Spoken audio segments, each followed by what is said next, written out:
Ravinder Kaur Nijjar, who I know many of you know, is the Chair of Religions for Peace UK Women of Faith Network, Sikh representative on the Scottish Religious Leaders Forum, Vice Chair Religions for Peace UK. For over 30 years, she has initiated many projects to promote interfaith dialogue, respect and peace between communities, nationally and internationally. As co-chair from 2006 to 2014, Ravinder Kaur was a founding member of Religions for Peace European Women of Faith Network, developing women of faith networks across Europe. She is a former member of the International Women's Coordinating Committee for the Global Women of Faith Network and served from 2000 to 2015 on the Executive Committee of the Interfaith Network for the UK, former chair of Scottish Interfaith Council, and is the honorary Sikh chaplain at Glasgow University. She is also an experienced educationalist who taught in the primary and secondary sector for over 30 years and has a B.Ed honours degree, ATQ primary qualification and a postgraduate diploma in religious education from the University of Glasgow. Ravinder, it's a pleasure to introduce you.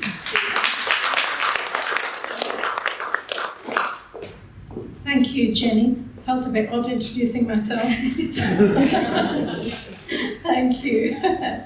Right, I would like to begin by first explaining a little bit about Religions for Peace, as it is an organisation that is not well known in the UK, but is the world's largest and most representative multi-religious coalition, advancing common action among the world's religious community for peace. For over 50 years, Religions for Peace has been a movement changing the world and challenging the status quo through the mutual conviction that religions are more powerful, inspiring, and impactful when they work together. The Global Religions for Peace organization, with its headquarters in New York, comprises of a World Council of over 100 senior religious leaders from all regions of the world, 6 regional interreligious bodies. For example, in Europe, we have the European Council of Religious Leaders, the Global Women of Faith Network, the Global Interfaith Youth Network, and it operates in more than 90 countries worldwide.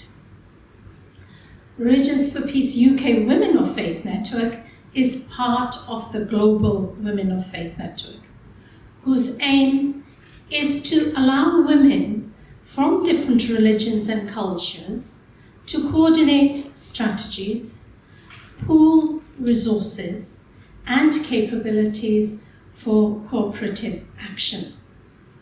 And our motto is different faiths, common action.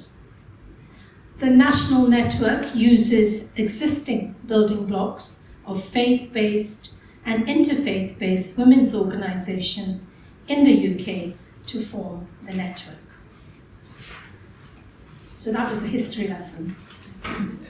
So, on to International Women's Day, the reason why we are here today, celebrating the achievement of women and their leadership roles. You know, I find it strange that we need to have a day that celebrates the achievement of women. Because to me, all women achieve tremendous goals every day, whether it is in the home, at work, or within their communities. However, their contribution is not valued and given recognition and the dignity it deserves. There is an enormous gap in equality between men and women. The most recent Sustainable Development Goals report in 2022 on Goal 5, which is achieve gender equality and empower all women and girls, states that only 26% of countries around the world have systems to track gender budget allocations. 1 in 4 women have been subjected to intimate partner violence. And Minister, you'll be interested in this. It will take another 40 years for women and men to be represented equally in national political leadership at the current pace, but obviously not in Scotland. Scotland's doing much better than the rest of the world. Well, we won't get equality in the political leadership in my lifetime, but we can work together to make life better for women whose voices cannot be heard, and give them the honor, dignity, and equality that they deserve, that we all deserve. Although at the rate we are progressing today, it will take many years to attain gender equality. It may surprise some of you that the founders of all the religions gave women equal status centuries ago, but somehow this has been lost through time. I wonder if it was intentional. As a woman of faith belonging to the Sikh religion, I was given equal status over 5 centuries ago.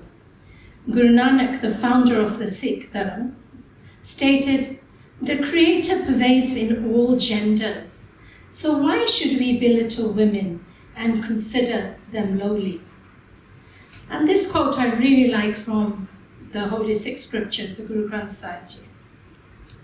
She is the most noble of all family. She counsels and advises the elders and youngsters.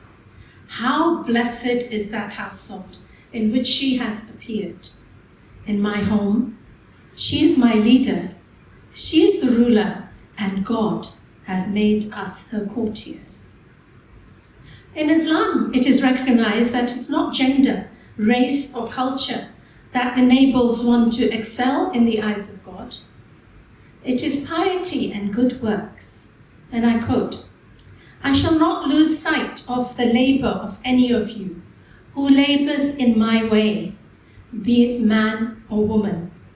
Each of you is equal to the other." Hindu scriptures state that the mother is more worthy of reverence than the father or a teacher.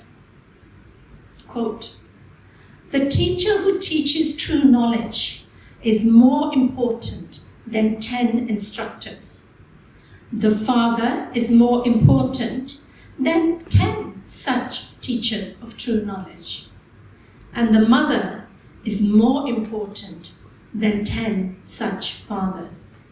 There is no true greater guru than the mother." In the Baha'i scriptures it is written, "The world of humanity has 2 wings. One is women and the other men.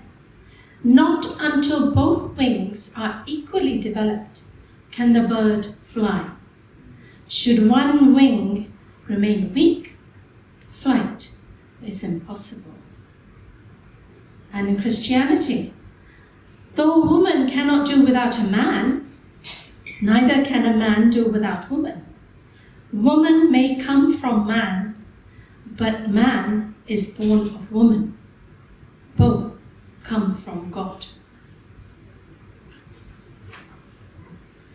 It is imperative that we educate ourselves, our families, young people, and men as to what is written in religious scriptures, and be able to challenge those who misuse religion and deny women their rightful place in society. For centuries, women have been denied access to education, and even now, as we've heard before, in many parts of the world, girls are not allowed to go to school, or because of family pressures, cannot attend school. If you do not know how to read, then you cannot develop yourself spiritually, educationally, and take part in society. We all need to work together to give the millions of voiceless women their dignity and use our positions of power to help them. Throughout the centuries, the potential of women to transform society has been ignored.